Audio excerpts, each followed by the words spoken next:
कथाएं। आज हम एकादशी की पुत्र एकादशी के महात्म्य के बारे में सुनेंगे। जैसे कि इसके नाम से ही पता चलता है कि पुत्रदा एकादशी पुत्र प्राप्ति के लिए किया गया एकादशी का व्रत है।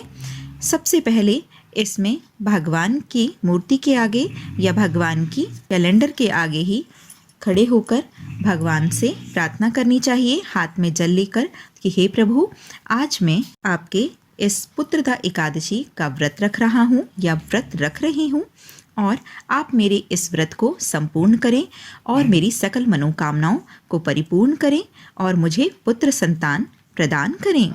सभी व्रत रखने से पहले पूर्ण भाव से और पूरी श्रद्धा से इस व्रत को करना चाहिए, तभी निश्चित रूप से इसका फल हमें मिलता है। तो आइए शुरू करते हैं। धर्मराज ने युधिष्ठिर से पूछा, हे श्री कृष्ण, अब आप पौष माह के बारे में समझाइए।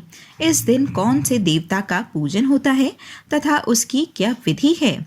इस पर श्री कृष्ण बोले, हे राजन, पौष शुक्ल पक्ष की एकादशी का नाम पुत्रदा एकादशी है। इसका पूजन विधि से करना चाहिए। इस व्रत में नारायण भगवान की पूजा करनी चाहिए।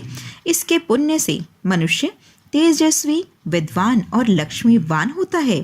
इसकी मैं एक कथा कहता हूँ, सो सुनो। भद्रावती नगरी में सुकेतुमान नाम का राजा राज्य किया करता था। वह निपुत्र था। उसकी स्त्री का नाम शैव्या था। वह सदैव निपुती होने के कारण चिंतित रहती थी। वह पुत्रहीन राजा के पितृ रो रो कर पिंड लेते थे और सोचा करते थे, इसके बाद हमें कौन पिंड देगा। इधर राजा को भी राज्य वैभव में भी संतोष नहीं मिलता था। इसका एकमात्र कारण पुत्रहीन होना ही था। वह विचार करता था कि मेरे मरने के बाद मुझे पिंड कौन देगा। बिना पुत्र के पितरों और देवताओं का उरण नहीं हो सकते। जिस घर में पुत्र ना हो वहाँ सदैव अंधेरा ही रहता है। इसीलिए मुझे पुत्र की उत्पत्ति के लिए प्रयत्न करना चाहिए। पूर्व जन्म के कर्मों से ही इस जन्म में पुत्र, धन आदि मिलते हैं। इस तरह राजा रात दिन इसी चिंता में लगा रहता। एक दिन राजा ने अपना शरीर त्याग देने की सोची, परंतु विचार करने लगा कि आत्मघात करना महापाप है। राजा इस तरह मन में विचार कर एक दिन छिपकर वन को चला गया। राजा घोड़े पर सवार होकर वन में पक्षियों और वृक्षों को देखने लगा। हाथी अपने बच्चों और हथनियों के बीच में घूम रहे थे। राजा सोच विचार करने लगा। राजा प्यास के कारण अत्यंत बेचैन होने लगा और पानी की तलाश में आगे बढ़ा। कुछ ही आगे जाने पर उसे एक सरोवर मिला। उस सरोवर के चारों तरफ मुनियों के आश्रम बने हुए थे।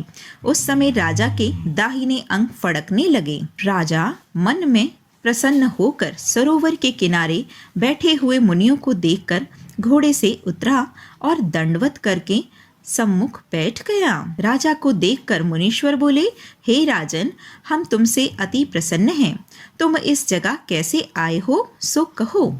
इस पर राजा ने उनसे पूछा, हे मुनीश्वरों, आप कौन हैं और किस लिए यहाँ हैं, सो कहो।